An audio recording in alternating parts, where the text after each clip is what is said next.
When somebody asks you, are you differentiating for your students? Do you know that there are 4 different ways that you can differentiate for your student groupings each and every day that are pretty simple? In fact, I bet you're already doing a lot of these things and you just aren't classifying them as differentiating. So let's dig into the 4 different types of differentiation and what it actually looks like in the classroom. Welcome to the Ignite Your Teaching video podcast, where we help elementary teachers to make good teaching easy again. I'm your host, Patty Firth, mom of 3, wife, and experienced classroom teacher who has made it my mission to help other teachers establish efficient routines, find effective solutions, and deliver engaging lessons over at madlylearning.com. So are you ready to ignite your teaching? So the 4 different types of differentiation are differentiating the content, the process, the product, and the environment. These categories of differentiation look different in our classrooms, and it's a way to meet a variety of student needs, and it makes our lessons tailored to individual students. Now, that doesn't mean that absolutely everything that we do in every minute of every day has the same level of differentiation. We're not looking for a minute-by-minute differentiation, but we're looking for a whole week's picture. What are we doing in that week that is evidence of us differentiating the learning? One of the key indicators that you should do more differentiation in your class is if you feel like you're doing the same type of lesson day in and day out. Another indication is whether or not every student in your class is expected to do the exact same thing in the exact same way over and over. Now, there is going to be elements in your week where, yes, you will have all of your students doing the same task. But when we look at our whole week collectively, is that happening every minute of every single day? Or are there opportunities where you do a lesson one way, but then the next time you do a lesson, you try it a different way? So let's dig into the 4 different types of differentiation. So first is going to be differentiating the content. Now, this is the what of what we are teaching. We can use a variety of different teaching strategies, and we can differentiate the thing that we are teaching. Now, this necessarily isn't happening all of the time in a whole group lesson, but it is happening often in our small group instruction. It is very easy to differentiate the content of what we are teaching by using small group learning opportunities, such as in math, using guided math, or in language, using guided learning sessions for reading and writing. In these guided sessions, you are tailoring the lesson that you are providing for the group of students that you are presenting to, which means that you will have some lessons are going to review some previously learned concepts. They're going to do some backtracking for students who might need content that was taught in previous grades to fill some gaps. And you'll also have different variety of lessons for those students who are working competently at grade level and need to take it, bump it up and take it to the next level. So if you're using small group instruction and you are using a variety of lessons within that small group learning to meet the needs of individual groups of students, then that is differentiating your content. You can also, in your whole group lessons, differentiate the content of your learning by choosing activities that have an open-ended model. This is very easily done by using, in math class, by using open-ended math that allows for multiple entry points for students to approach the learning task. This is where you're presenting students with a problem and students have a variety of options in which they can solve. So if you're doing a division question and you present students with a division question, multiple entry points would mean that some students could approach that division question by using what they already know, repeated subtraction, a number line, changing what they know and using simpler forms and to solve that problem, versus you have other students who may be more advanced that could use more advanced systems and processes in which to solve that problem and look at it a little bit differently. When you are allowing that to happen and encouraging that to happen in the class and allowing multiple entry points and not just valuing one way to solve it over another, but you're accepting of all of the different ways that students can express their understanding of how to do a division problem, You are allowing differentiation to happen in your classroom, and you are differentiating the content of what you are doing. The second type of differentiation is to differentiate the process. Now, when we differentiate the process, we're talking about the how of learning. This is the process that students are following in our classrooms that allow them to learn the content that's being taught. So this is what they are doing. So we're not necessarily here talking about the lesson. That's often in the content where we are doing a lot of the leading, but we are talking about the process in which students are learning. We want to provide students with different ways in which they can learn materials.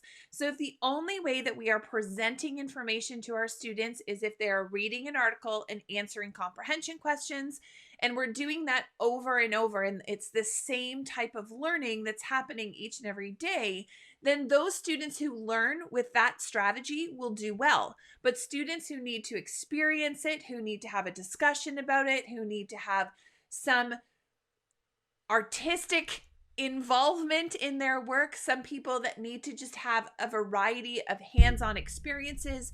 If all you're doing is one type of learning, then it's really difficult to differentiate the process. It's also difficult to teach and have students who maybe don't learn the best that method are going to struggle with those concepts. So we're unfairly disadvantaging students who maybe don't learn just that way. Now, we're not necessarily talking specifically about learning styles and the understanding that you only learn one way or you only learn another way. We're talking about multiple inputs here where we want to have students to experience the same kind of concepts in multiple ways. When we're teaching math, we want to model for our students. We want to have them do stuff with pencil and paper, but we also want to do manipulatives. We also want to show them how to solve with manipulatives. We want to show them multiple strategies that can be used. And understanding that some students will use, say, short division, other students will use long division, some will use the big seven. All of those are efficient strategies for solving a division question without using a calculator, but there are multiple ways. And recognizing that there's not just one way to solve a problem, and there are multiple ways that are efficient strategies that can be used to solve, say, division problems, and recognizing that we're going to teach them those different ways. We're going to show them how to do it so that they can have a different process in which to still find success. The same can be said with science.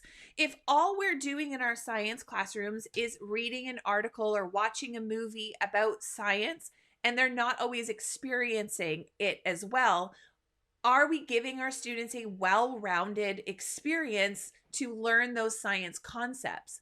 For a lot of students, they can read it and understand it, but still not get it. They could watch it on a video. That might be another way that they can input that information into their brains, but they also sometimes need to experience it. One of these is erosion. I find erosion is a concept that students need to experience and read about and watch. They need to learn about it theoretically. They need to learn about just the vocabulary and what it means, but they also need to see it in real life, which is where a movie comes in. But it's also important for them to actually experience it and understand, well, how would you actually hold back that sand? So having those big trays in front of you and some sand and water and pouring it and watching the sand erode in the tray and having them come up with understanding why we need to push back that soil is a great one. Another one I really like for science is learning how the heart works. That's a difficult concept for students in grade 5 when they're learning about the human body.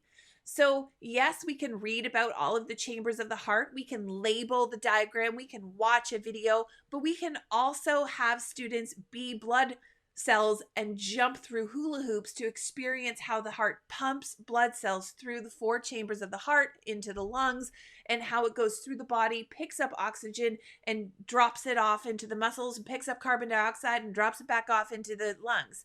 Having students not just read about it, but also physically jumping through hula hoops as little red blood cells is a great way to differentiate the process of how we're getting information into our students. So when we're designing our lessons and when we're thinking about how we are going to teach different concepts, we want to be thinking about the process and that we have multiple types of processes to teach the same concepts that students can experience so that there's multiple ways that they can learn that concept. Now, the third way that we can differentiate is product. Now, this is the what they do to show their learning, often in an assessment.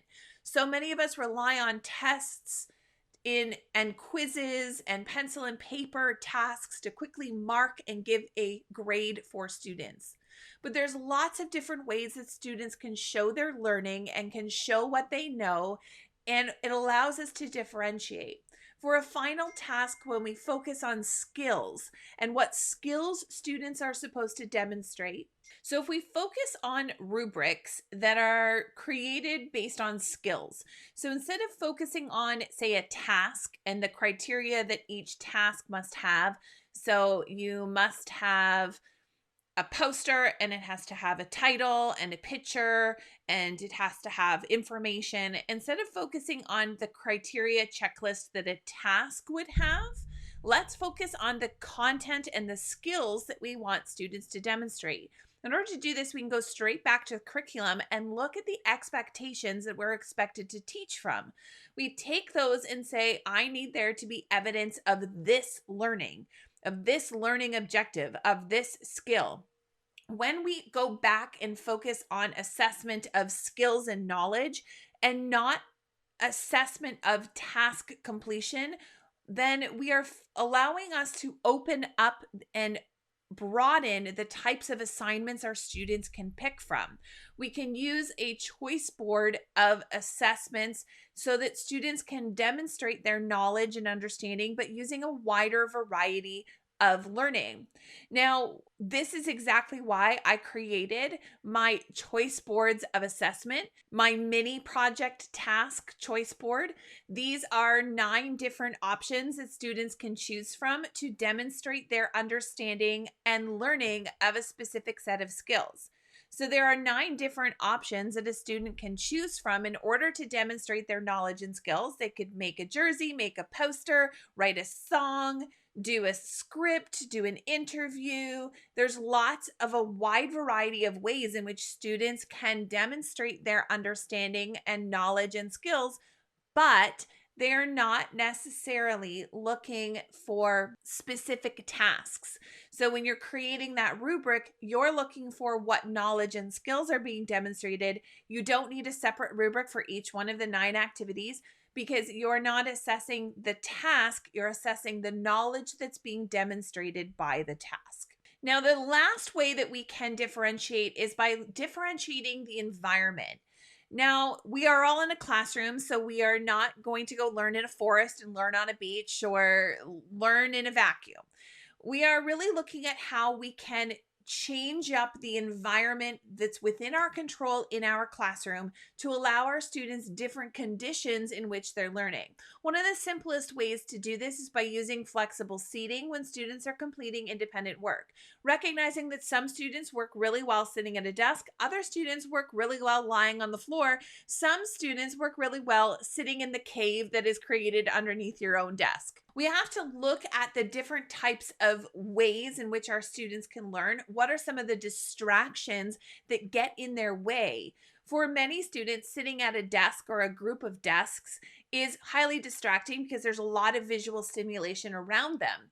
For those students, they may benefit from sitting underneath a table or sitting underneath a desk or sitting in a corner or turning around and facing them or even being lower than other students so there is less visual distraction. They may benefit from putting their hood up and putting a hat on so that their peripheral vision is restricted so that they can focus on what it is they're doing. Perhaps those students need that trifold privacy board that we can put around their desk so they feel as though they are working in an isolated environment so they're not so visually distracted by what's happening around them. Now, not every student requires that, but some students do. And providing an environmental differentiation of a trifold board or alternate seating arrangements for those students is great. We can also recognize that sometimes students are distracted by sound. Some students will require silence to work, while other students require lots of noise. A great way to get around this is by allowing some students to listen to music, some students can listen to white noise, and other students can just have the regular room volume that is around them. For some students, it doesn't bother them to work in a classroom with other people talking. For others, just being able to hear you talk during your guided reading session is going to be really distracting for other students. Allowing noise canceling headphones that play white noise, brown noise inside the headphones. I've had some students that really just want to listen to a loud coffee shop background noise, and I will often play music, classical music playing in the classroom as a way to just sort of calm down the overall environment so that there is something else to listen to other than the murmuring of voices that is happening in the classroom. For many of our students, listening to a completely silent classroom is more distracting than listening to a bit of a noisy classroom. So when we recognize and help our students to discover what are the types of distractions that you are most likely to encounter in a classroom, how do we overcome those? What can we be listening to? What can we remove? What can we add? What can we take away? Recognizing that all of their brains work a little bit differently and allowing different conditions that are helpful, not just for some students, but for all students is beneficial and allows you to differentiate the environment in which students are being asked to learn. So hopefully that gives you a few ideas of how you can differentiate differently in your classroom to provide a wide variety of learning experiences for your students. Remember, you are not differentiating every single thing in all four categories every single minute of the day. We're looking collectively for overall, for a longer period of time, how are we using a variety of different ways? Maybe one day we're using a read and respond worksheet, but the next day we're doing a physical experiment in our science class. Sometimes we're doing group work. Sometimes we're working independently. Sometimes you have small group. Sometimes you have whole group. It's about using a wide variety of options in our classrooms so that all students at some point in the learning cycle have an opportunity to learn in ways that make sense to them.